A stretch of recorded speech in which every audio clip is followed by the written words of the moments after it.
کچھ دیر شہروز سے باتیں کرنے کے بعد اتاؤ جانے کے لیے روانہ ہو گیا اور اب وہ اسی طرف آ رہا تھا۔ جو ہی وہ وکی کے قریب پہنچا، اس نے پستول اس کے پیٹ پر رکھ کر ہرا کر بولا، اتاؤ میری پستول کی گولی بے آواز ہے، تجھے بھی بے آواز کر دے گی۔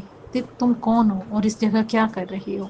وہ ہکلا کر بولا۔ وکی نے اپنے چہرے سے نقاب اتار دیا، تب وہ بھی یقینی سے بولا، مجھے معلوم ہے تم وکی ہو، مگر تم یہاں سے بچ کر نہیں جا سکتے، تم بھی۔ وہ پھر سے کرایا، کیا چاہتے ہو؟ وہ بولا، میڈم سارا اور شہروز، اس نے دھیمے لہجے میں کہا۔ مگر یہ مشکل ہے، یہ لوگ مجھے مار دیں گے۔ میں بھی مار دوں گا۔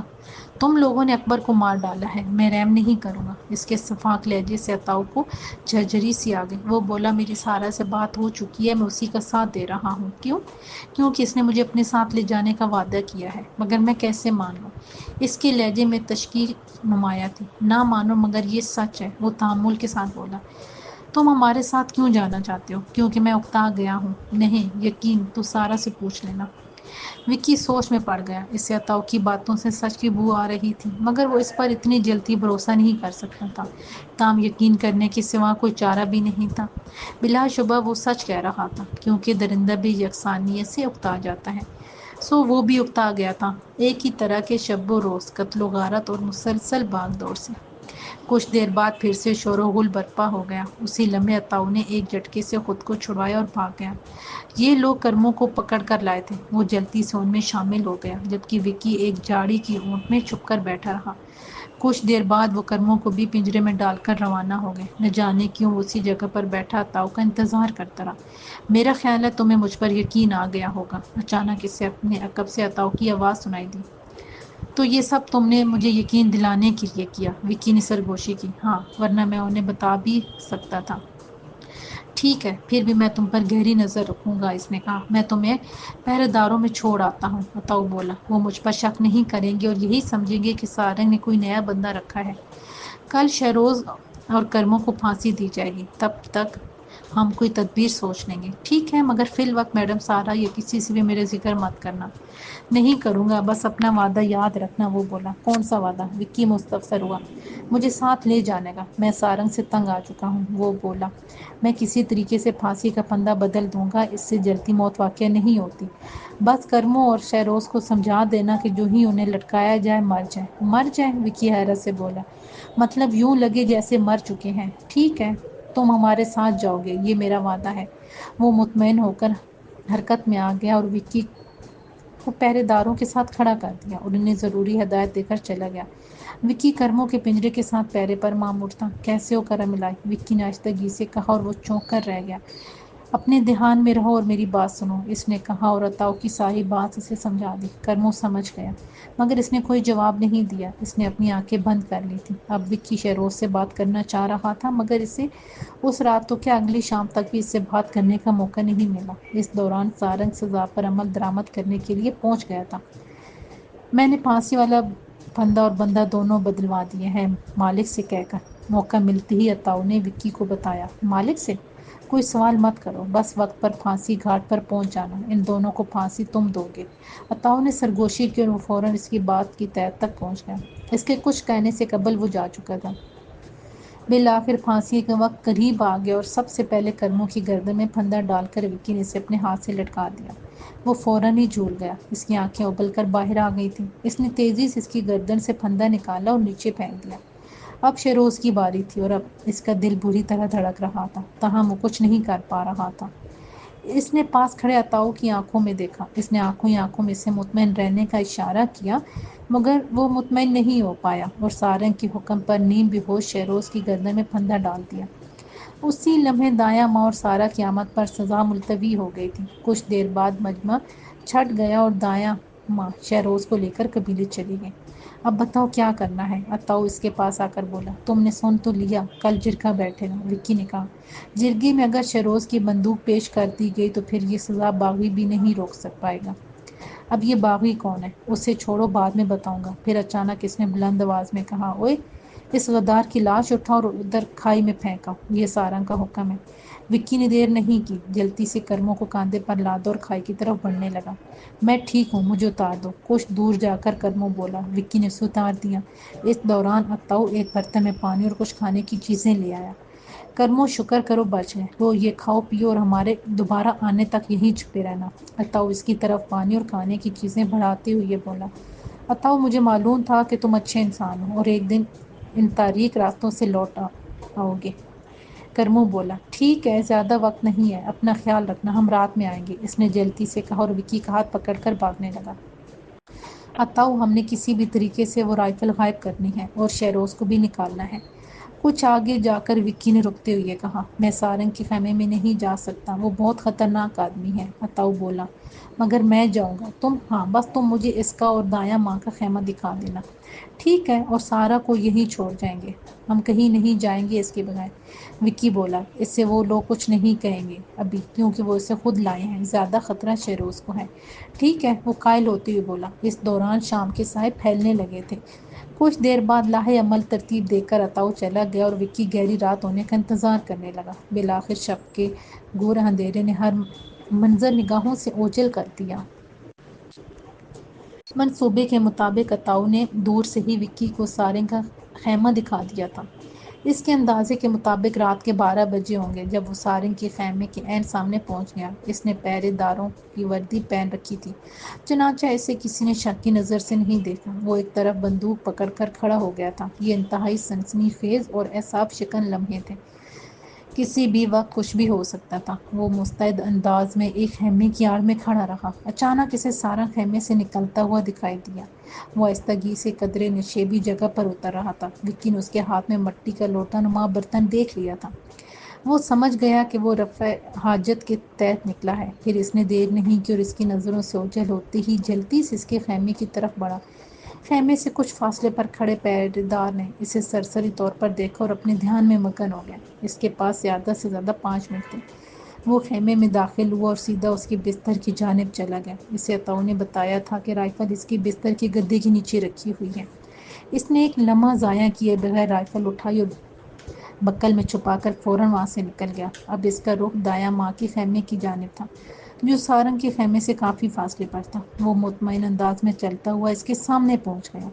دایاں ماں کے پہرے دار نے اس جانب توجہ نہیں دی تھی، وہ بھی اسے کوئی پہرے دار ہی سمجھ رہا تھا، مگر دایاں ماں خیمے کے اندر جاگ رہی تھی۔ وہ وہاں جا کر کھڑا ہو گیا اور پہرے دار کو پکارا، دایاں ماں سے کہو کہ سارنگ نے آدمی بھیجا ہے، اس نے دھیمی لہجے میں کہا۔ کیا واقعی؟ وہ بے یقینی سے بولا۔ وہ بھی جانتا تھا کہ دایاں ماں اور سارنگ کے مابین کشیدگی چل رہی ہے، یقیناً اسی وجہ سے وہ حیرت سے دوچار ہوا تھا۔ اسے جگانا منع ہے، پر میں ابھی جا کر جگا دیتا ہوں۔ وہ پرجوش انداز میں خیمے کی طرف بڑھا۔ اسی لمحے عقب سے وکی نے اس کے سر کے مخصوص حصے پر پستول کا دستہ مارا اور اس کے بے ہوش ہوتے ہی اسے گھسیٹ کر خیمے میں داخل ہو گیا۔ دایاں ماں کے خراٹے خیمے میں گونج رہے تھے۔ اس نے بے ہوشی پہرے دار کو چھوڑا اور دوسرے بستر پر لیٹے ہوئے شہروز کو آہستگی سے جھنجھوڑنے لگا۔ اس نے فوراً آنکھیں کھول دیں۔ اس کا چہرہ زخمی اور محترم تھا۔ چربی سے جلتے ہوئے چراغ کی نیم روشنی میں بھی اس نے وکی کو پہچان لیا تھا۔ وکی، تم؟ باتوں کا وقت نہیں ہے، چلو نکلتے ہیں۔ اس نے سرگوشی کی اور اسے لے کر خیمے سے نکل گیا۔ وہ نہیں جانتے تھے کہ دایاں ماں نیم آنکھوں سے انہیں دیکھتی ہوئی زیر لب مسکرا رہی تھی۔ باغ علی پر نظر پڑتے ہی ایک مہذب اور سلجھی ہوئی اور معتبر سیاستدان کا گمان ہوتا تھا۔ وہ میانہ قامت، قدرے فربہ اور دیگر تمام قبائلیوں کی نسبت سرخ و سفید رنگت کا حامل ایک وجیح آدمی تھا۔ اس نے لمبے سے کشادہ کرتے ساتھ تہہ بند اور بھاری گرم شال اوڑھ رکھی تھی۔ اس کی آنکھیں عقاب کی طرح تیز اور ہونٹ کچھ زیادہ ہی باریک تھے۔ بڑی بڑی سیاہ آنکھیں اور کھڑی ناک بلا شبہ اس کی شخصیت کو ممتاز کرتی تھی۔ اس کے ایک کان میں سونے کی بالی دھوپ میں چمک رہی تھی۔ وہ اپنے متعدد اسلحہ بردار حواریوں کے ساتھ چلتا ہوا صدارت کے موڑے پر براجمان ہو گیا۔ جرگے کا اہتمام قبیلے سے ذرا ہٹ کر ایک نشیبی میدان میں کیا گیا تھا۔ چاروں طرف میں رکھے ہوئے موڑوں پر دونوں قبیلوں کے معتبر افراد براجمان ہو چکے تھے۔ ان میں دایاں ماں باگا مائی، بالی، سارا، مالک اور عطاؤ بھی سیر فہرست تھے۔ قبیلے کے دیگر افراد زمین پر بچھی ہوئی چٹائیوں پر بیٹھے گویا باغی کے بولنے کے منتظر تھے۔ اس کی دائیں جانب ایک کڑیل اور لہیم شہیم جوان رائفل تھامے مستعد انداز میں کھڑا اپنے چاروں طرف میں عقابی نگاہوں سے ہر آنے جانے والے کو گھور رہا تھا۔ سب سے خاص بات اس کی چمکتی ہوئی آنکھیں تھیں۔ مجموعی طور پر وہ ایک خوش شکل مگر بد مزاج انسان واقع ہوا تھا۔ یہ کال کا تھا، باغی کا بیٹا اور دستے راست۔ اب کس کا انتظار ہے؟ باغی کی گھمگیر آواز گونجی اور سب کے سب ہمتن گوش ہو گئے۔ سارنگ ابھی تک نہیں آیا، باگا مائی بلند آواز میں بولی۔ اسی لمحے مجمع کو چیرتا ہوا منحوس صورت سارنگ بھی پہنچ گیا۔ سارنگ آ گیا ہے، جرگہ شروع کیا جائے، مالک نے کہا، اور باغی کی برماتی ہوئی نگاہیں سارنگ کے مکروہ چہرے پر جم گئی۔ سارنگ، میں نے باگا مائی سے ساری بات سن لی ہے، وہ سپاٹ لہجے میں بولا۔ اب تم بتاؤ کیا چاہتے ہو؟ باغی سردار، جیسا کہ سب جانتے ہیں میں قبیلے کا خیر خواہ ہوں۔ میں نے قبیلے میں خطرناک ارادوں کے ساتھ گھسنے والے 2 آدمیوں کو پکڑ لیا تھا۔ وہ اپنی کرخت آواز میں گویا ہوا، جن میں سے ایک کو میں نے پھانسی دے دی اور دوسرے کو دایاں ماں نے سزا دینے سے بچا لیا۔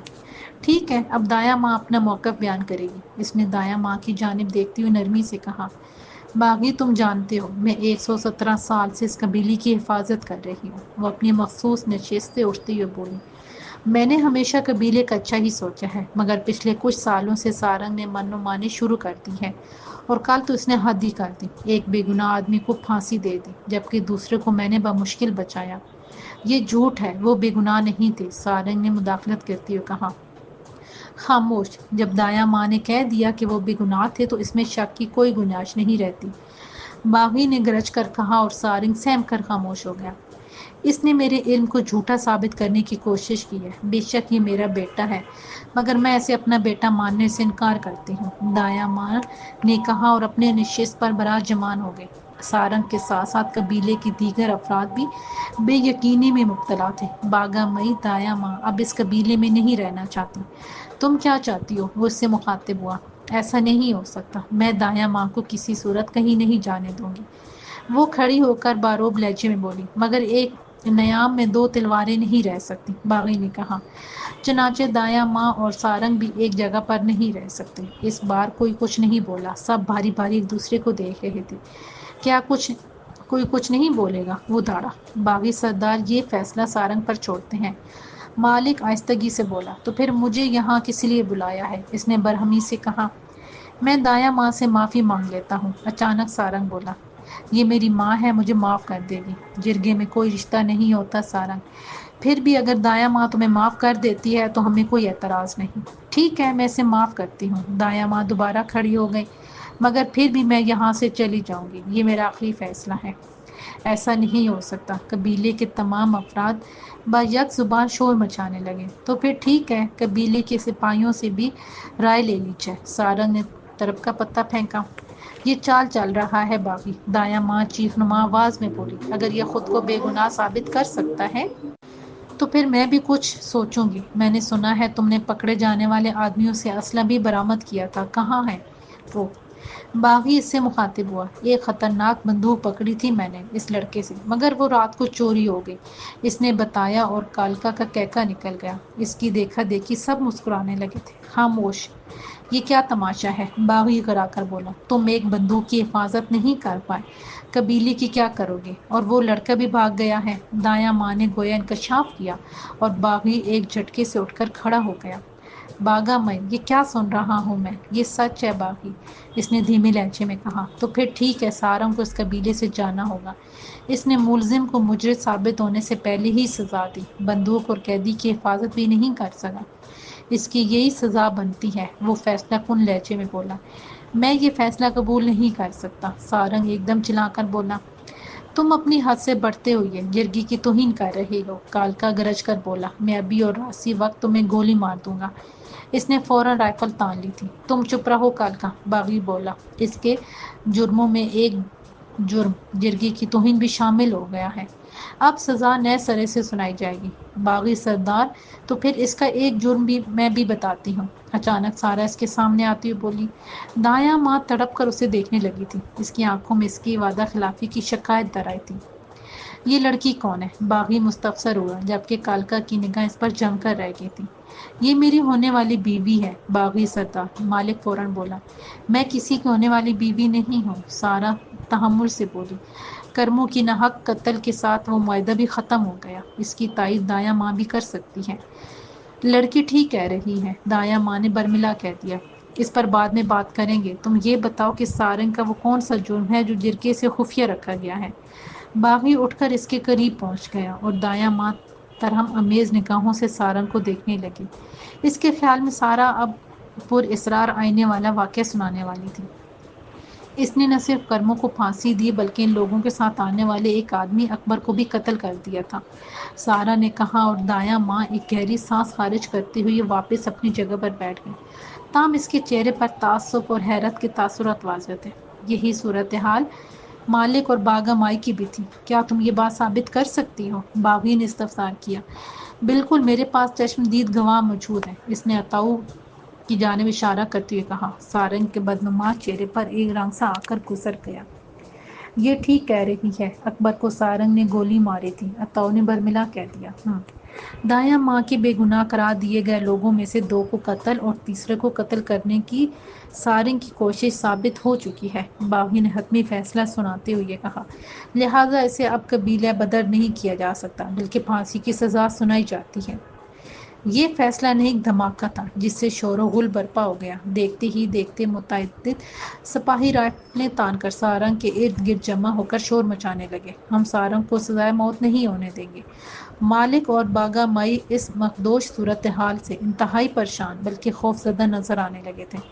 دایاں ماں کے چہرے پر کوئی تاثر نہیں تھا، جبکہ بالی اور اتاؤ کی فاتحانہ نگاہیں سارا پر مرتکز تھیں۔ سارنگ بکھلایا ہوا بھاگنے کی تیاری کر رہا تھا۔ یہی وہ لمحہ تھا جب اچانک گولی چلنے کی آواز سنائی دی۔ چیخوں پکار اور ایک طوفان بدتمیزی برپا ہو گیا تھا۔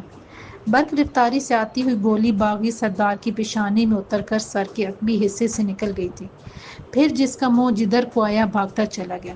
کالکا باغی کو تھامے بری طرح چلا رہا تھا۔ روتی چلاتی باغا مائی اپنے بھائی کی لاش سے لپٹ گئی تھی۔ کس نے کیا یہ؟ ڈھونڈو اسے، چپا چپا چھان مارو، مالک نے چنگارتے ہوئے اعلان کیا، مگر اس کے سپاہی ٹس سے مس نہیں ہوئے تھے۔ یہ سارنگ کا کام ہے، باغا مائی نے چیختے ہوئے کہا۔ یہ سنتے ہی کالکا چست لگا کر سارنگ کے پاس پہنچا اور اپنی رائفل اس کی چھاتی پر رکھتے ہوئے غرایا۔ اپنے ساتھیوں سے کہو اسلحہ پھینک دیں، یہ بالکل بھی ایسا نہیں کریں گے کالکا، وہ سفاک لہجے میں بولا۔ تمہارا کھیل ختم، یہ کیا کر رہے ہو سارنگ؟ مالک نے اس کی طرف بڑھتے ہوئے کہا۔ تم پیچھے ہٹ جاؤ مالک، اسے میں دیکھ لوں گا، کالکا نے کہا، مگر سارنگ اپنا داؤ کھیل گیا۔ اس نے جھکائی دے کر ایک زوردار کونسا اس کی ناک پر مارا اور اسے رائفل چھین کر اسے بے دست و پا کر دیا۔ اس کی ناک سے خون بہنے لگا مگر اسے متعلق پرواہ نہیں تھی۔ اب اپنے سپاہیوں سے کہو کہ ہتھیار پھینک دیں، اب فیصلہ میں کروں گا، سارنگ نے خباثت سے کہا۔ یہ تم کیا کر رہے ہو سارنگ؟ دایاں ماں نے اس کی طرف بڑھتے ہوئے کہا، مگر اسی لمحے سارنگ نے ایک زوردار تھپڑ اس کے چہرے پر جڑ دیا۔ وہ الٹ کر پیچھے گرنے لگی تھی کہ سارا نے اسے تھام لیا تھا۔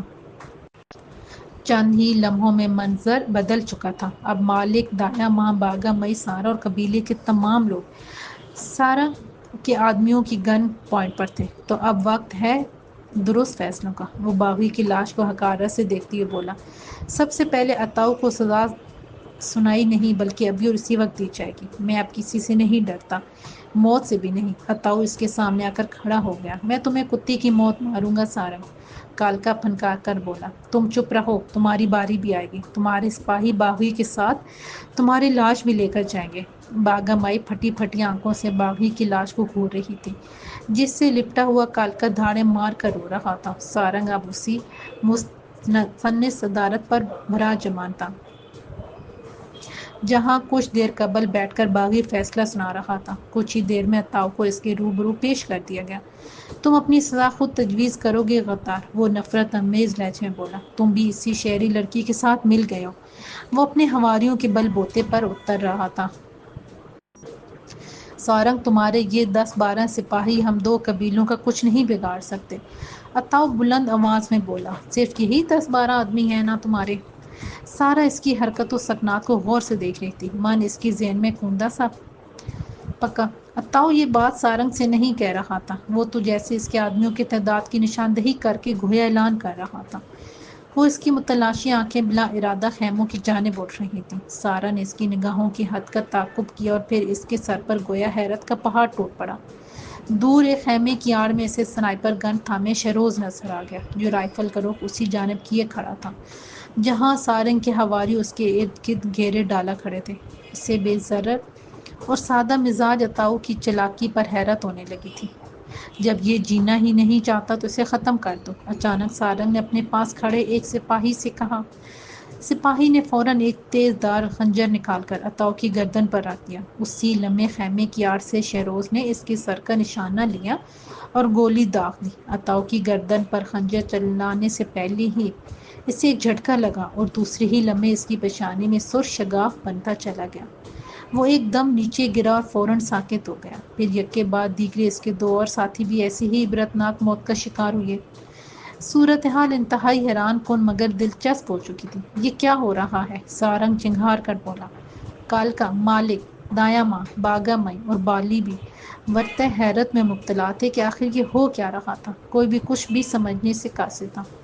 اب جو بھی حرکت کرے گا اسی طرح مرے گا، سارا نے اونچی آواز میں کہا۔ تمہارا کھیل ختم ہو گیا ہے سارنگ، اب تم سے باغی سردار کا بدلہ بھی لیا جائے گا۔ سارنگ کے چند سپاہی باقی رہ گئے تھے مگر وہ بھی کسی بے جان پتھر کی طرح ساکت تھے۔ عطاؤ چھلانگ لگا کر سارا کے پاس پہنچ گیا تھا۔ سارنگ کی پھٹی پھٹی آنکھیں اسی جانب لگی ہوئی تھیں جہاں سے کوئی اندھی اور بے آواز موت بھیج رہا تھا۔ اب باغی سردار کے سپاہی حرکت میں آنے لگے۔ انہوں نے فوراً اپنا ضبط شدہ اسلحہ حاصل کیا اور سارنگ پر بندوقیں تان کر کھڑے ہو گئے۔ کوئی گولی نہیں چلائے گا، کالکا نے بلند آواز میں کہا۔ اس خبیث کو میکال قبیلے میں لے جا کر سب کے سامنے سزا دی جائے گی۔ ایسا ہی ہوگا، یہ میکالی سردار کا قاتل ہے، ہم اسے یہاں سے گھسیٹ کر لے جائیں گے۔ میکال قبیلے کے سپاہی شور مچا رہے تھے۔ ان میں سے کچھ سپاہی کالکا کی ہدایت پر اپنے سردار کی لاش اٹھا رہے تھے۔ تم نے سچ کہا تھا دایاں ماں، کئی لمحوں بعد مالک نے کہا۔ یہ سب کچھ اس شہر والی لڑکی کی وجہ سے ہوا ہے، اسی کی وجہ سے یہ سرخ آندھی آئی ہے، تو اس میں لڑکی کا قصور ہے۔ دایاں ماں فوراً بول پڑی۔ وہ خود تو نہیں آئی تھی اور ابھی سرخ آندھی نہیں آئی، یہ تو شروعات ہے۔ کیا کہہ رہی ہو دایاں ماں؟ باگا مائی نے گھبرائی ہوئی لہجے میں کہا۔ بڑھیا ٹھیک کہہ رہی ہے، سرخ آندھی میں لے کر آؤں گا، سارنگ بولا۔ تم اپنا منہ بند رکھو، کالکا نے رائفل کا دستہ اس کے سر پر مارتے ہوئے کہا۔ تمہارا فیصلہ بھی ابھی قبیلے جا کر ہو جاتا ہے۔ اس دوران ڈنڈوں سے تیار کیے گئے ایک اسٹریچر پر باغی سردار کی لاش رکھ دی گئی تھی۔ مالک میں میکال قبیلے جا رہی ہوں، تم یہیں رہو اور محتاط رہنا، باگا مائی بولی۔ وہ اب بھی رو رہی تھی۔ دایاں ماں بھی ہمارے ساتھ جائے گی۔ مگر دایاں ماں گہرے مراقبے میں غرقاب نظر آ رہی تھی۔ اس کے چہرے کے تاثرات لمحہ بہ لمحہ بدلتے چلے جا رہے تھے۔ سب کی نگاہیں اس پر جمی ہوئی تھیں اور وہ اس کے بدلنے کی منتظر تھے۔ کئی لمحوں بعد بالآخر اس نے اپنی آنکھیں کھول دیں۔ تم نے کیا دیکھا ہے دایاں ماں؟ سارا مستفسر ہوئی۔ معاملہ بہت خراب ہے، سرخ آندھی میکال قبیلے سے اٹھی ہے اور وہاں سے آگے نہیں بڑھی، اس نے پر اصرار انداز میں کہا۔ یہ تم کیا کہہ رہی ہو دایاں ماں؟ آندھی میکال قبیلے سے نہیں، یہاں سے اٹھی ہے، کالکا بے اختیار بولا، جبکہ دایاں ماں اپنی برماتی ہوئی نگاہوں سے اس کی آنکھوں میں جھانک رہی تھی۔ ایک لمحے کے لیے اس کے چہرے پر ایک رنگ سا آ کر گزر گیا۔ وہ جلدی سے بولا، چلو ہمیں واپس جانا ہوگا، سارنگ کو وہاں لے جا کر پھانسی دے دی جائے گی۔ کوئی کہیں نہیں جائے گا، دایاں ماں گرج کر بولی۔ اب یہ فیصلہ یہی ہوگا اور میں خود کروں گی۔ یہ کیا کہہ رہی ہو تم؟ باگا تحیر زدہ لہجے میں بولی۔ یہ میکال قبیلے کا معاملہ ہے۔ ہاں، یہ ہمارا معاملہ ہے، ہم خود اسے دیکھ لیں گے، کالکا برہم ہوتے ہوئے بولا۔ اب یہ تمہارا نہیں ہمارا مسئلہ ہے۔ بے شک سارے مجرم ہیں مگر وہ باغی سردار کا قاتل نہیں ہے، اس نے انکشاف کیا اور سب کے سب بت بن کر رہ گئے۔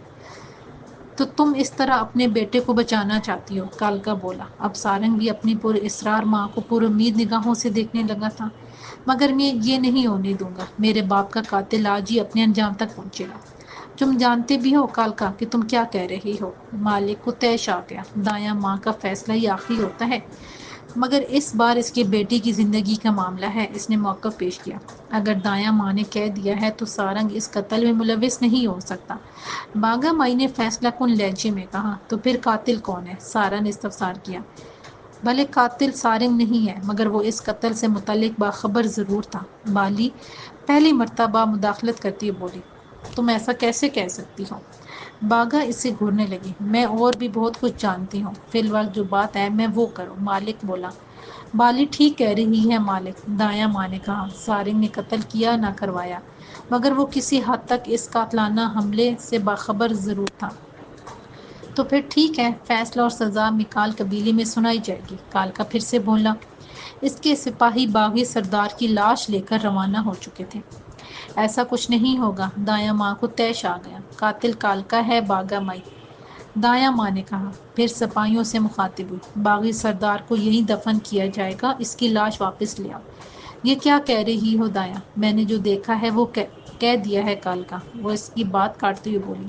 مگر میں تمہاری بات سے انکار کرتا ہوں، قاتل اور چور ہمیشہ انکار ہی کرتے ہیں، مالک نے کہا۔ تم تو چپ ہی رہو کرائے کے سردار، کالکا چلا کر بولا، تم اس وقت بات کرنا جب قبیلے میں تمہاری کسی بات کو اہمیت دی جانے لگے۔ تم کئی دنوں سے سرداری کے خواب دیکھ رہے تھے، آج تمہیں موقع ملا اور تم نے سارنگ کے کندھے پر بندوق رکھ کر گولی چلا دی۔ مالک نے دانت پیس کر کہا، مگر یہ ثابت کون کرے گا؟ وہ ڈٹائی سے بولا، سپاہیوں نے باغی کی لاش واپس اسی جگہ پر رکھ دی تھی۔ یہ میں ثابت کروں گا، اتاؤ بولا، میں نے اور بالی نے تمہارے سپاہی کو پکڑ کر اس سے پوچھ تاچھ کی تھی، وہ تمہارا پیغام لے کر سارنگ کے پاس آیا تھا، تم نے ہمیں کیوں نہیں بتایا؟ باگا مائی غصے سے بولی، کیونکہ سارنگ نے کالکا کے سپاہی کو انکار کر دیا تھا، مگر وہ انکار نہیں اقرار تھا۔ اچانک ایک مکالی سپاہی آگے بڑھتے ہوئے بولا، سارنگ نے کہا تھا کہ میں اس قتل میں براہ راست ملوث نہیں ہو سکتا، مگر رکاوٹ بھی نہیں بنوں گا۔ یہ ان کی پیغام رسانی کا طریقہ کار ہے، اقرار کو انکار اور انکار کو اقرار سمجھا جاتا ہے، اس نے کہا اور پھوٹ پھوٹ کر رونے لگا۔ یہ بکواس کر رہا ہے، کالکا نے کمزور پڑتے ہوئے کہا۔ تو پھر ہوگا فیصلہ، سارنگ اور کالکا کو گرفتار کر کے قید خانے میں ڈال دیا جائے۔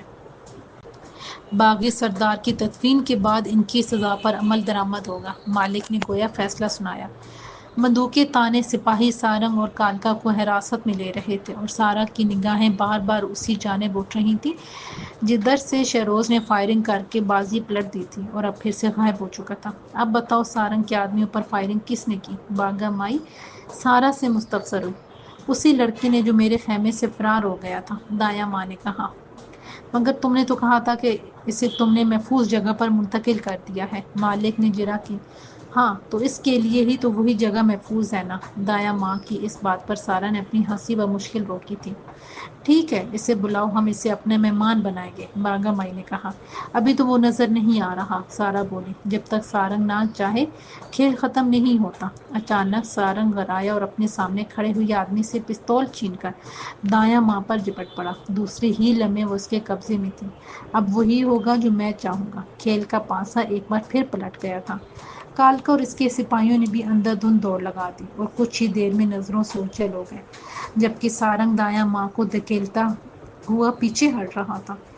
سر، ہم نے کالا جنگل میں جہاں تک ممکن تھا اس کا چپا چپا چھان مارا ہے، مگر سارا اور شیروز کہیں بھی نہیں ملے، ڈی ایس پی فریہ گوہر فون پر آئی جی کو بتا رہی تھی۔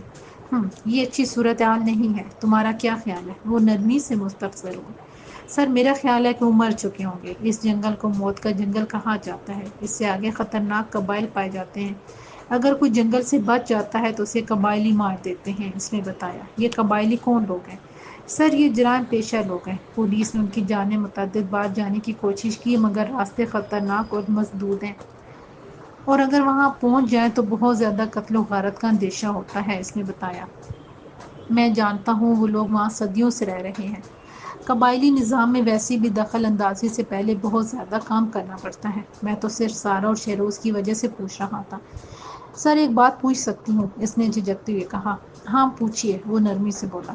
سر، میڈم سارا سے کوئی ذاتی، وہ میری بیگم کی دوست ہے، اور آپ نہیں جانتی کہ بیگمات کا قانون کتنا سخت ہوتا ہے، وہ اس کی بات کاٹتے ہوئے شگفتہ لہجے میں بولا۔ رائٹ سر، سارا پر قاتلانہ حملے کے علاوہ رات معین تخریبی کارروائیوں میں ملوث پایا گیا ہے، آسان لفظوں میں وہ دہشت گردوں کا سہولت کار ہے۔ وہ موضوع گفتگو بدلتے ہوئے بولا، اس کے خلاف کافی شواہد مل چکے ہیں، میں اسے جلد سے جلد سلاخوں کے پیچھے دیکھنا چاہتا ہوں۔ سر، وہ انڈر گراؤنڈ ہو گیا ہے، تاہم اس کے خاص آدمیوں کی نگرانی ہو رہی ہے، جو ہی کوئی سراغ ملتا ہے اسے فوراً دھر لیا جائے گا۔ Okay, good luck. کال منقطع ہوتے ہی فریہ نے گہری سانس لی اور انٹر کام پر چائے کا آرڈر دیا، پھر سارا سے متعلق سوچنے لگی۔ بچپن کی مخاصمت، مخالفت اور بے بنیاد دشمنی پر اسے اب ندامت اور افسوس بھی ہوتا تھا۔ جو کچھ بھی ہوا وہ ماضی کا حصہ تھا، مگر بلا شبہ وہ ایک انتہائی تلخ اور دل خراش واقعہ تھا۔ ماضی کے تمام تلخ واقعات اس کے ذہن میں کسی فلم کی طرح چلنے لگے تھے، اسے اچھی طرح سے یاد تھا کہ اس تلخ واقعہ کے بعد اس کی احسن سے کیا بات ہوئی تھی۔ یہ تم کیا کہہ رہے ہو ایسا؟ وہ بے یقینی سے بولی۔ سارا کی ماں اس طرح کیسے مر سکتی ہے؟ وہ تو محض ایک مذاق تھا۔ محض مذاق نہیں، وہ ایک سنگین مذاق تھا، انسانیت کی تذلیل اور تحقیر تھی، اور تم نے مجھے بھی اس گھناؤنے کھیل میں استعمال کیا۔ احسن اس پر برس پڑا۔ ہاں، جیسے تمہیں تو کچھ معلوم ہی نہیں تھا۔ اس وقت تو تم بھی ایسی بہترین اداکاری کا مظاہرہ کر رہے تھے جیسے تم نے آسکر ایوارڈ جیتنا تھا۔ میں نے وہ سب تمہاری وجہ سے کیا تھا، مگر اس کا نتیجہ اتنا بھیانک اور لرزہ خیز ہوگا، میں یہ سوچ بھی نہیں سکتا تھا۔ اس کے لہجے میں پشیمانی تھی۔ جو ہو چکا وہ یقیناً قابل افسوس ہے، اب آگے سوچو کہ کیا ہوگا، فریہ نے نادم انداز میں کہا۔ یہ تو وقت پر منحصر ہے کہ وہ کیا کرتا ہے، وہ اٹھتے ہوئے بولا، اور فریہ اسے جاتے ہوئے دیکھتی رہ گئی۔ پھر کافی دن گزر گئے۔ سارا سے متعلق انہیں خبر ملی تھی کہ وہ ہاسپٹلائز ہو چکی ہے۔ ان دونوں کا احساس جرم بڑھتا چلا جا رہا تھا۔ پھر ایک دن میڈم فائزہ کو نوکری سے نکال دیا گیا۔ یہ خبر ان کے لیے افسوسناک سے زیادہ حیران کن تھی۔ فائزہ چونکہ بلڈ پریشر کی مریضہ تھی، وہ یہ پریشانی برداشت نہیں کر پائی اور اس پر فالج کا اٹیک ہو گیا۔ یہ پریشانی ابھی جوں کی توں برقرار تھی کہ اس کے شوہر کو بھی معطل کر دیا گیا۔ اب مل گیا سکون، ہو گیا پورا انتقام، احسن نے فریہ سے کہا، مگر اس کی زبان گنگ اور ذہن گویا مفلوج ہو چکا تھا۔ میں یہ نہیں چاہتی تھی۔ کئی لمحوں بعد وہ بولی تو اس کی آواز میں لرزش تھی۔ سچ تو یہ ہے کہ آنٹی فائزہ کو اس کی نفرت نے ذہنی مریض بنا دیا تھا۔ ذہنی مریض تو تم بھی بن گئی تھی۔ وہ اسے بے تاثر نگاہوں سے دیکھتے ہوئے بولا۔ آج اس کی آنکھوں میں اپنائیت اور انسیت کا کوئی رنگ نہیں تھا۔ اور ہاں، میں نہیں چاہوں گا کہ آج کے بعد تم مجھ سے کوئی تعلق یا امید رکھو۔ یہ کیا کہہ رہے ہو احسن؟ وہ اس کا ہاتھ پکڑتے ہوئے بولی۔ ایسا کیسے ہو سکتا ہے فریہ؟ تمہارے اندر احساس، ضمیر اور انسانیت نام کی کوئی چیز نہیں ہے، اس نے سرد میری سے کہا۔ تم نے محض اپنے انتقام کی تسکین کے لیے ایک لڑکی کو ماں کے سائے سے محروم کر دیا۔ وہ اس کا ہاتھ بری طرح جھٹک کر کمرے سے نکل گیا، اور یوں یہ ان کی آخری ملاقات ثابت ہوئی تھی۔ اس دوران خبر یہ ملی کہ احسن کے معزول باپ کی ملازمت بحال ہو گئی، مگر اس سے اگلی شام احسن یوں غائب ہو گیا جیسے کبھی تھا ہی نہیں۔ مکمل طور پر مفلوج و معذور فائزہ بات کرنے سے قاصر تھی، تاہم وہ بات سنتی اور سمجھ لیتی تھی۔ اپنے بھانجے کے اغوا اور طویل بلکہ مستقل غیاب کی خبر اس کے لیے جان لیوا ثابت ہوئی۔ کچھ ہی دن بعد احسن کی لاش بھی مل گئی۔ یوں محض انتقام کے بے بنیاد عمل کی وجہ سے ایک ہنستا بستا خوشحال گھرانہ تباہ و برباد ہو گیا۔ پے در پے صدمات نے فریہ کو بری طرح توڑ کے رکھ دیا تھا، تاہم ان کی تکلیف دہ حالت کے باوجود بھی اس نے اپنا تعلیمی سفر ترک نہیں کیا۔ وہ احساس جو اس کے ذہن میں کسی طاقتور کیڑے کی طرح کلبلاتا تھا، اس نے اسے خود پر حاوی نہیں ہونے دیا۔ اگرچہ ضمیر کی مسلسل کچوکے اس کے لیے اذیت کا باعث تھے، مگر وہ اپنی دھن میں مگن آگے بڑھتی رہی۔ اس طرح 1.5 سال کا عرصہ گزر گیا، اور ایک دن احسن کا باپ جو ASI تھا، دہشت گردوں سے مقابلے کے دوران شہید ہو گیا۔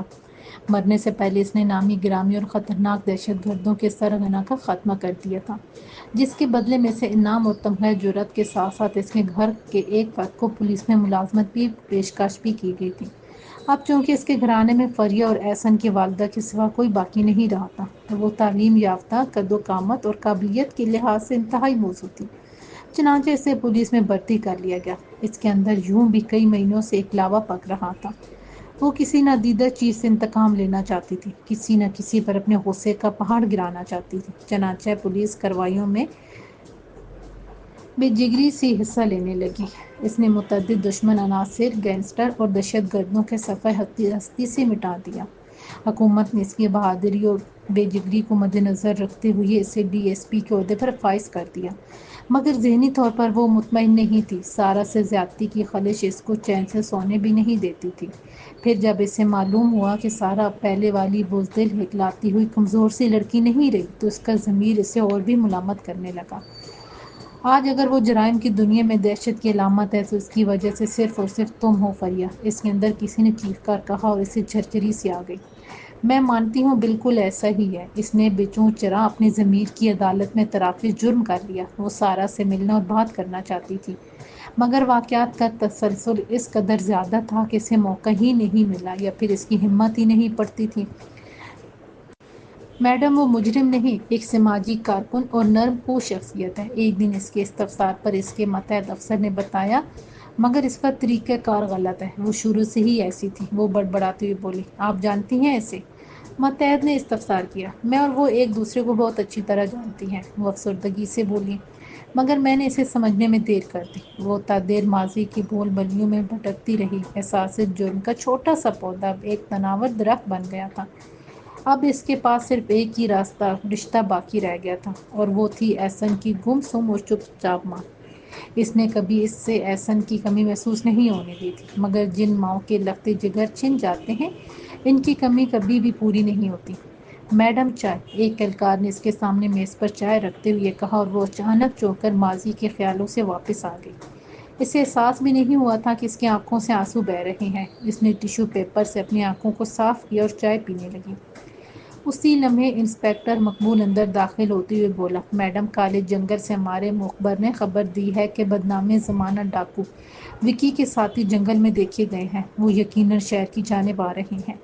اوکے، میں خود ساتھ جاؤں گی، اور مجھے وہ زندہ چاہیے، اس نے جلدی سے اٹھتے ہوئے کہا۔ کچھ ہی دیر بعد وہ اپنے مسلح سپاہیوں کے ساتھ کالے جنگل کی طرف روانہ ہو چکی تھی۔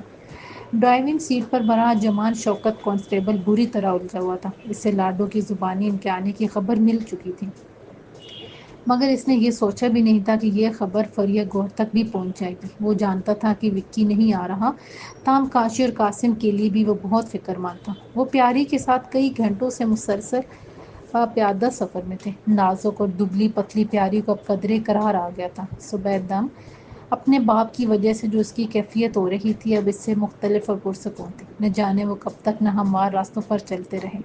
واضح رہے کہ مذکورہ راستوں پر صرف وہی شخص چل سکتا تھا جو ان سے پہلے سے واقف ہو، ورنہ تو یہ راستے ریشم کے الجھے ہوئے دھاگے کی طرح تھے۔ اگر کوئی راستہ بھٹک جاتا تو پھر بھٹکتا ہی چلا جاتا تھا۔ یہ وہی جنگل تھا جہاں وکی، قاسم اور کاشی نے 2 سال گزارے تھے۔ وہ اس کے چپے چپے سے واقف تھے۔ اکبر اور جعفر تو انہیں بعد میں ملے تھے، وہ بھی حالات کے ستائے ہوئے اور رائے مستقیم سے بھٹکی ہوئے نوجوان تھے۔ سچ کہتے ہیں کہ ہر انسان کی کہانی ہوتی ہے۔ اکبر شیروز کے ساتھ ڈبے پر جاتے ہوئے سارنگ کے آدمیوں کے ہاتھوں مارا گیا تھا، جبکہ جعفر راستے بھر بڑبڑاتا اور جھنجھلاتا رہا تھا۔ بالآخر ایک طویل مسافت کے بعد اسی سڑک کے قریب پہنچنے والے تھے جہاں وکی کو جعلی پولیس مقابلے میں مارنے کے لیے لایا گیا تھا، جہاں اچانک شوکت کی ضمیر نے کروٹ لی تھی اور اس نے وکی کی بجائے انسپکٹر شہباز کو گولی ماری تھی۔ کہاں پہنچے؟ لاڈو نے فون پر کاشی سے استفسار کیا۔ اسی سڑک کے قریب، اس نے اختصار کے ساتھ کہا۔ ٹھیک ہے، مگر ایک گڑبڑ ہو گئی ہے، وہ سنجیدگی سے بولی۔ مجھے ابا نے بتایا ہے کہ تمہیں جنگل میں دیکھ لیا گیا ہے۔ اس کا اندازہ مجھے بھی تھا، وہ چونکے یا پریشان ہوئے بغیر بولا۔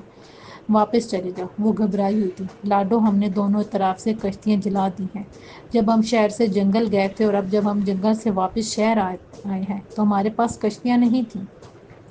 کشتیاں تھیں تو شہر آئے ہو نا، وہ بولی، مگر جنگل سے آگے ٹبے کے قبائل ہی ہمارے دشمن بن گئے ہیں۔ اب ہم واپس جائیں گے یا شہر میں، دونوں صورتوں میں ہی موت ہے۔ ایسا مت کہو، مگر تمہاری یہ بات بھی درست ہے کہ تم جنگل میں بھی واپس نہیں جا پاؤ گے۔ وہاں پولیس کے آدمی ہر جگہ ہاتھ لگائے بیٹھے ہیں، کوئی فرق نہیں پڑتا۔ اب ہم مزید بھاگ نہیں سکتے۔ بے جرم ہونے کے باوجود ہم نے مفروری میں 2 سال کاٹ دیے، اس نے تعصب سے کہا۔ سسٹم ہی ایسا ہے، آوے کا وہی بگڑا ہوا ہے، وہ بولی۔ یہاں تو بے گناہوں کو پھانسی ہو جاتی ہے، ان کا انکاؤنٹر کر دیا جاتا ہے۔ تم تو پھر بھی زندہ ہو تو کیا انکاؤنٹر ہونے والا ہے؟ وہ مستفسر ہوا۔ نہیں، ڈی ایس پی فریہ نے تمہیں زندہ پکڑنے کی ہدایت جاری کی ہے، ویسے بھی وہ خود بھی ساتھ ہیں، اس نے بتایا۔ مجھے پیاری کی فکر ہے، وہ پیاری کی بابت لاڈو کو پہلے بتا چکا تھا۔ مجھے بھی اس کی فکر ہو رہی ہے، وہ فکر مندی سے بولی۔ میں نے ابا سے بات کی تھی، وہ کوئی حل نکال لے گا۔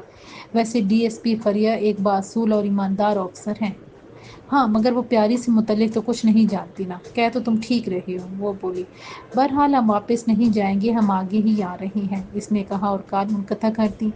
پیاری بہت خوفزدہ نظر آ رہی تھی۔ قاسم بھی کافی حد تک پریشان ہو گیا تھا، جبکہ جعفر اسے برماتی ہوئی نگاہوں سے گھور رہا تھا۔ کہا تھا نا، وہ جل کر بولا، ہم ایسوں کا یہی انجام ہوتا ہے۔ جعفر، اب تم نے کوئی بات کی تو پولیس سے پہلے میں خود تمہیں گولی مار دوں گا، کاشی نے غرا کر کہا۔ تو ٹھیک ہے، مار دو، خلاف توقع وہ نرمی سے بولا۔ پولیس کے ہاتھوں مرنے سے تو بہتر ہے کہ تم ہی مجھے مار دو۔ پولیس ہمیں کچھ نہیں کہے گی، زیادہ سے زیادہ گرفتار کرے گی، قاسم نے کہا۔ ہاں، اور وہ پھولوں کے ہار اور مٹھائی لے کر آئے ہوں گے جیسے ہم عمرہ ادا کر کے آ رہے ہیں۔ اس کے لہجے میں تلخی دار آئی۔ انہیں معلوم ہو چکا ہوگا کہ ڈیوڈ مینٹل کو ہم نے مارا تھا اور ڈی ایس پی فریا کو بھی زخمی کیا تھا۔ انہیں کچھ نہیں معلوم، تم اپنے حواس بحال رکھو، کاشی نے کہا۔ ٹھیک ہے، مگر میں گرفتاری نہیں دوں گا، وہ حتمی لہجے میں بولا۔ یا پھر کوئی پریشانی مت کرنا، کاشی نے تنبیہی لہجے میں کہا۔ اب اس سے زیادہ پریشانی کیا ہوگی کہ وکی اور اکبر ڈبے کی وحشیوں میں پھنس گئے ہیں اور ہم موت کے دہانے کے عین سامنے کھڑے ہیں، وہ جھنجھلا کر بولا۔ تم آپس میں کیوں لڑ رہے ہو؟ پیاری نے دھیمے لہجے میں کہا، مبادہ کوئی سن نہ لے۔ اب بولو، اس معصوم پیاری کا کیا ہوگا؟ وہ پھر سے شروع ہو گیا۔ ہمارے ساتھ یہ بھی ماری جائے گی، اس نے کہا اور پیاری سے سہمی ہوئی نظروں سے دیکھنے لگی۔ اس کا رنگ ہلدی کی طرح زرد پڑ گیا تھا۔ اس دوران وہ سڑک کے قریب پہنچ گئے۔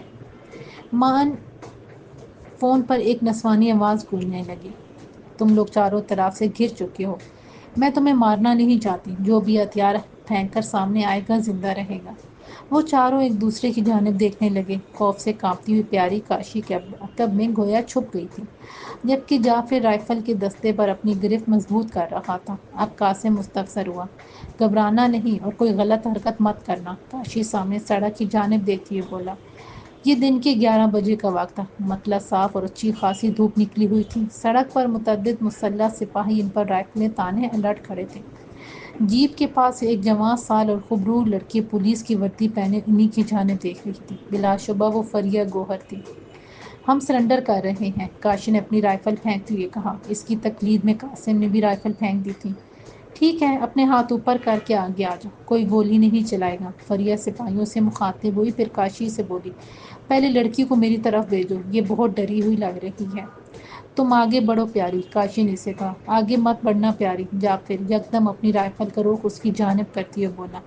یہ تمہارے وہاں پہنچتے ہی تمہیں مار ڈالیں گے، اور اگر تم نے حرکت کی تو میں تمہیں مار ڈالوں گا۔ پیاری خشک پتے کی طرح لرزتی ہوئی کبھی جعفر اور کبھی پولیس کی جانب دیکھ رہی تھی۔ جعفر، رائفل پھینکو اور پیاری کو جانے دو، کاشی نے بلند آواز میں کہا۔ نہیں، یہ ہمیں مار دیں گے، مگر میں مرتا مرتا بھی 2-4 لوگوں کو ختم کروں گا، اور پیاری کو بھی۔ میں خالی ہاتھ تمہاری طرف آ رہی ہوں، رائفل پھینک دو۔ فریا اپنی سروس گن جیپ کے بونٹ پر رکھتے ہوئے یہ بولی اور سڑک سے نیچے اترنے لگی۔ اسی لمحے جعفر حرکت میں آ گیا اور وہ بری طرح خوفزدہ ہو گیا تھا۔ چنانچہ عجلت میں اس نے انتہائی غلط فیصلہ کیا اور اپنی گن کا رخ فریا کی جانب کر دیا۔ میں تمہیں مار کر ہی مروں گا، وہ پوری قوت سے چلایا۔ اس سے پہلے کہ وہ ٹریگر پر انگلی کا دباؤ بڑھاتا، اسی لمحے ایک سماعت شکن دھماکہ ہوا۔ ایک پولیس اہلکار کی رائفل نے شعلہ اگلا اور جعفر کے سینے میں عین دل کے مقام پر شگاف ہوتا چلا گیا۔ وہ کوئی آواز نکالے بغیر زمین پر گرا اور فوراً ہی ساکت ہو گیا۔ کاشی اور قاسم حیرت و افسردگی سے اسے دیکھ رہے تھے، جبکہ پیاری نے حسرائی انداز میں چیخنا شروع کر دیا تھا۔ کوئی گولی نہیں چلائے گا، فریا نے چیخ نما آواز میں کہا اور پیاری کی جانب دوڑ لگا دی۔ شوکت بھی بھاگتا ہوا اسی جانب بڑھ رہا تھا۔ 2-3 اہلکاروں نے تیزی سے آگے بڑھ کر قاسم اور کاشی کو ہتھکڑیاں پہنا دی تھیں۔ فریا کے پہنچنے سے پہلے پیاری بے ہوش ہو چکی تھی۔ جیپ میں بٹھاؤ ان سب کو اور لاش کو اٹھوانے کا بندوبست کرو، فریا نے چیختے ہوئے یہ کہا اور بے ہوش پیاری کو آہستگی سے بدست خود اٹھا کر جیپ کی جانب بڑھ گئی۔ تم نے ہمارے ساتھ تعاون کیا ہے، مگر تمہارا ساتھی اپنی غلطی سے مارا گیا ہے۔ وہ پیاری کو جیپ کی عقبی نشست پر لٹاتے ہوئے کاشی سے مخاطب ہوئی۔ آپ ٹھیک کہہ رہی ہیں، وہ ڈر گیا تھا، کاشی نے تعصب کے ساتھ کہا۔ شوکت، لڑکی کو اس شوٹ آؤٹ میں ظاہر نہیں ہونا چاہیے، اسے کسی محفوظ جگہ پر رکھو اور یہ دونوں ہمارے ساتھ تھانے جائیں گے، فریا نے اسے ہدایت دیتے ہوئے یہ کہا اور جیپ کی عقبی نشست پر سوار ہو گئے۔ اس کے سامنے کاشی اور قاسم بھی بیٹھ چکے تھے۔ انسپکٹر مقبول، تم لاش پوسٹ مارٹم کے لیے لے جاؤ، پھر کاشی سے بولی۔ میں ایک بار پھر کہہ رہی ہوں کہ تم دونوں نے اچھا تعاون کیا ہے، میں تمہارے ساتھ کوئی زیادتی نہیں ہونے دوں گی، بشرطے کہ تم مجھے سب کچھ سچ سچ بتا دو۔ ہم آپ کے ساتھ بھرپور تعاون کریں گے، کاشی نے پراعتماد لہجے میں کہا۔ گڈ، تو پھر سب سے پہلے یہ بتاؤ کہ یہ لڑکی کون ہے اور وکی اس وقت کہاں ہے؟ کیا وہ زندہ ہے؟ اس نے سیٹ پر لیٹی بے ہوش پیاری کی طرف اشارہ کیا۔ یہ جنگل کے اقباسی کرم الہی کی بیٹی ہے، ان لوگوں پر ٹبے کے قبائلیوں نے حملہ کر دیا تھا، ہم اسے بچا کر ساتھ لے آئے، اس نے بتایا۔ تم لوگ ان خطرناک قبائلیوں سے کیسے بچ گئے؟ وہ حیرت سے مستفسر ہوئی۔ یہ ہم آپ کو بعد میں تفصیل سے بتائیں گے، بہت لمبی بات ہے، کاشی نے کہا۔ ٹھیک ہے، اور وکی کہاں ہے؟ وہ ٹبے کے قبائلیوں کی طرف گیا ہے۔ کیا کہہ رہے ہو؟ وہ ٹبا جہاں پولیس بھی جانے سے کتراتی ہے، وہ ادھر کیوں گیا؟ وہ بے یقینی سے بولی۔ وہ لوگ میڈم سارا کو اٹھا کر لے گئے تھے، انہی کے پیچھے گیا ہے۔ اکیلا ہی؟ نہیں، شہروز اور کرم الہی کے ساتھ۔ کرم الہی کون ہے؟ پیاری کا باپ، اس نے مختصراً کہا۔ باپ کی پیاری تو سنا تھا، یہ پیاری کا باپ یہی پیاری ہے؟ اس نے بے ہوش پیاری کی طرف اشارہ کیا۔ تو اس کا مطلب ہے کہ سارا اور شہروز زندہ ہیں۔ وہ تھینکس گاڈ، اور احساس طمانینت کے ساتھ بڑبڑائے، پھر اس سے مخاطب ہوئی، مگر وہ لوگ انہیں نقصان بھی پہنچا سکتے ہیں۔ کچھ کہا نہیں جا سکتا، وہ بولا۔ ایک آخری بات، اور وکی کی آنکھوں میں دیکھتے ہوئے بولی، اس کے بعد میں تم سے کوئی سوال نہیں کروں گی، میں صرف سچ بتاؤں گا۔ ڈیوڈ مینٹل کو کس نے مارا تھا؟ اس نے استفسار کیا۔ ہم نے، کاشی بلا تامل بولا۔ اور مجھ پر گولی کس نے چلائی؟ آپ نے آخری سوال کہا تھا، جو آپ پوچھ چکی ہیں، کاشی نے کہا، اور وہ اسے گھور کر رہ گئی۔ اس کی آنکھوں میں غصے کی بجائے کوئی سوچ درائی تھی۔ سارنگ کے ساتھ کچھ بعید نہیں تھا، وہ اپنی جان بچانے کے لیے دایا ماں کو بھی جان سے مار سکتا تھا۔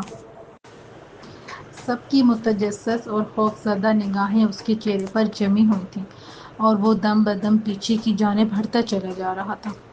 دایا ماں کو چھوڑ دو سارنگ، ہم تمہیں جانے سے نہیں روکیں گے، باگا مائی نے کہا، مگر وہ کسی کو بھی سننے پر آمادہ نہیں تھا۔ اسے جانے دو باگا مائی، سب سے پہلے باغی سردار کی تکفین و تدفین ضروری ہے، سارا نے اس کے کاندھے پر ہاتھ رکھتے ہوئے کہا۔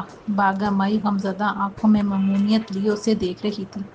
بیٹی، آج اگر تم نہ ہوتی تو سارنگ ہم سب کو مار کر قبیلے پر قبضہ کر لیتا، وہ بھرائی ہوئی آواز میں بولی۔ ہم نے تمہیں غلط سمجھا اور تمہارے ساتھ غلط کیا، ہمیں معاف کر دو۔ ہر برے انسان کے اندر ایک اچھا انسان موجود ہوتا ہے، بس اسے جگانے کی ضرورت ہوتی ہے۔ یہ لوگ بھی ایسے ہی تھے، باگا مائی، اتاؤ، ڈاکو اور مالک، ان سب کے اندر بھی اچھا انسان چھپا ہوا تھا، جسے وقت نے عین وقت پر بیدار کر دیا تھا۔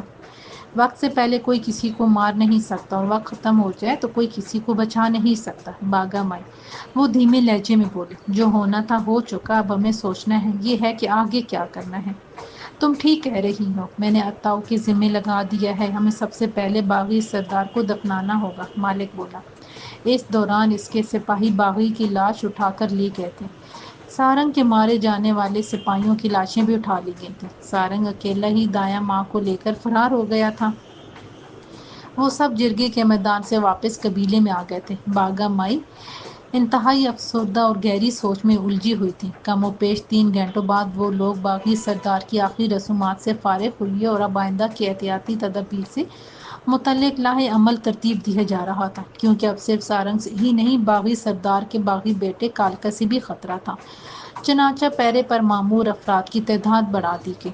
سب اپنی آنکھیں اور کان کھلے رکھیں گے، مالک ہدایت دیتے ہوئے کہہ رہا تھا۔ سارنگ اور کالکا کی موت یا پکڑے جانے تک کوئی بھی نہیں سوئے گا، مگر ہمیں دایا ماں کو ڈھونڈنا ہوگا، وہ وحشی اسے نقصان بھی پہنچا سکتا ہے، بالی نے کہا۔ وہ اسے نقصان نہیں پہنچائے گا، مگر پھر بھی ہم یہ کام جلدی شروع کریں گے، مالک بولا۔